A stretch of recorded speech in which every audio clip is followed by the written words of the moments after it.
காலையில வனத்துறை அதிகாரியா, அந்த அந்த யானைய எரிக்கக்கூடிய அந்த மனநிலைமை எப்படி இருந்தது? ஏன்னா ஹையர் ஆஃபீசர்ஸ் சொல்றாங்க, "இத எரிச்சிரு" அப்படின்னு ம். சொல்லிட்டு. நீங்க உங்களுக்கு வந்து ரிப்போர்ட் பண்ணணும் அப்படின்னு அந்த சூழல்ல உங்களுக்கு தோணுது. இல்ல அவரு என்னோட சேம் கேடர் தான். அவரு எனக்கு ஒரு ஐடியா தான் குடுத்தாரு. "தம்பி நீ பண்ணீன்னா சஸ்பெண்ட் ஆகணும்." அப்ப என்னன்னா நமக்குள்ள மனசுக்குள்ள ஒரு இது. பயம்.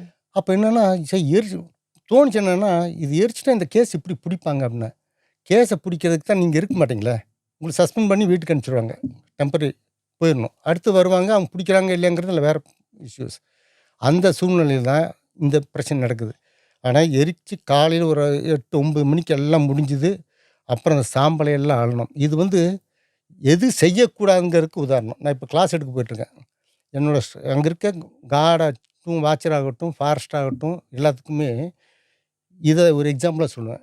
எது செய்யக்கூடாதுங்கிறதுக்கு இது ஒரு உதாரணம். டிபார்ட்மெண்ட்ல இன்னைக்கு 37 வருஷம் சர்வீஸ் பண்ணிட்டேன்.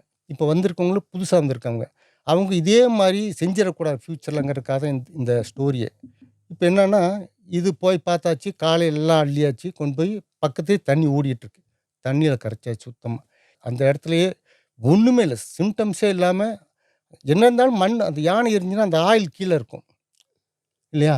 அப்ப இதுக்கு என்ன பண்றோம், சுத்தியுமே கொஞ்சம் தீ வச்சு விட்டோம். எரிச்சு நாங்களே அணைச்சு விட்டோம். எங்க வந்து பார்த்தா ஃபயர் ஆயிருக்கும். ரிப்போர்ட்டும் பண்ணியாச்சு அவ்வளோதான். ரிப்போர்ட்டும் பண்ணியாச்சு. ஃபயர் ஆயிருக்குன்ட்டு. இது எப்படியோ ஒருத்தன் பெட்டிஷன் போட்டான்.